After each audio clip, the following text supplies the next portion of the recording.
Hello, YouTube. It's time for another episode of Random Thoughts from a Crazed Mind, the worst video channel on YouTube, because people will watch anything on YouTube. And this is anything. We are living in the age of propaganda, where all lies are truth and all truth is lies. The COVID pandemic has been a case study in media manipulation, and both sides of the political aisle are busily attempting to control the minds of their minions and try to get a foothold in the American mind. With the internet, there has never been a time in human history when people's minds can be so easily controlled through the channels of communication.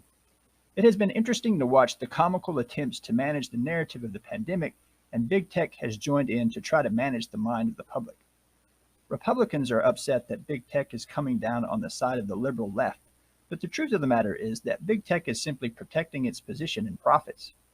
Because the COVID pandemic can be literally a matter of life and death, big tech has felt the need to manage the narrative to try to get the world successfully through the pandemic, and has come down strongly on the position of the official narrative of those winning the propaganda war.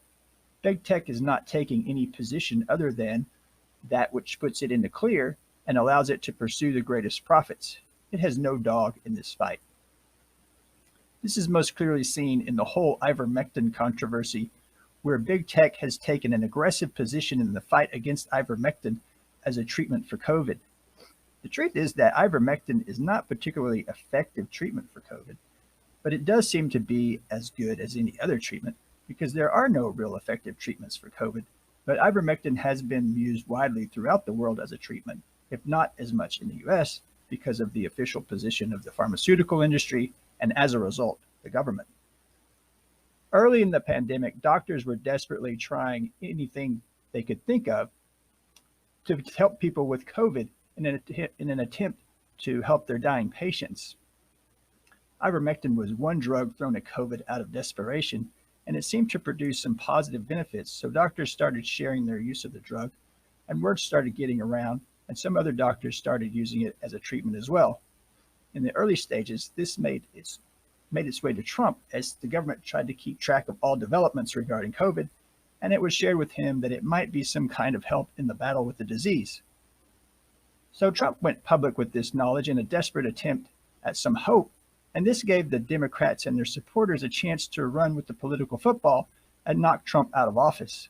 So a massive media narrative was created around the fact that ivermectin was a horse dewormer and Trump was advocating for using homemade remedies for treating COVID. This turned out to be a huge win politically. Never mind the fact that ivermectin had many uses, including horse deworming, and it had been established to be effective for a variety of uses and had been used safely in humans for decades. There was basically no real side effects to ivermectin use when properly prescribed, and there was solid basis for doctors to think that the way ivermectin works in the body, that it might effectively provide some resistance to the COVID virus against its spike protein. However, with a political win on ivermectin, the drug had to go as a treatment for COVID. Meanwhile, the pharmaceutical industry had a much preferred option, which was remdesivir. Remdesivir came with a much more highfalutin reputation and cost $2,000 per treatment, while ivermectin was a drug which could not produce a decent profit. So the pharmaceutical world got behind the drug, and the government followed because the government largely works for the pharmaceutical industry. Doctors were being told that it was the preferred treatment option, so they followed trusting the research, and it became the preferred treatment option and part of the official narrative. Ivermectin was now the problem and remdesivir was the solution, despite the fact that there's no real research that really shows that remdesivir is any more effective in treatment of COVID and may have more side effects. With the political narrative now established and Trump delegitimized, there was no coming back for ivermectin, and it was big tech's job to keep people in line. As I said before, big tech had no dog in this fight so far as treatment goes. They're simply trying to avoid spreading what is considered disinformation in the fight against COVID. Big tech is going to support the official narrative in the pandemic because it cannot afford to be seen as killing people for profit by allowing people to discuss ivermectin in public and potentially prolong the pandemic. So they took action to suppress dissent against all matters COVID, to assist in the official campaign, whether it be on masks or COVID or any other related issues. If big tech had some sway with the Chinese government, they would be just as ready to take the opposite position if that was the official narrative and fight both sides of the argument simultaneously, if it meant keeping their profits rolling and limiting their risk against regulation. Republicans and their supporters think this violates their right to free speech, but the biggest supporters of the Constitution have an embarrassingly bad understanding of it and do not realize that free speech only applies to your right to speak out against the government.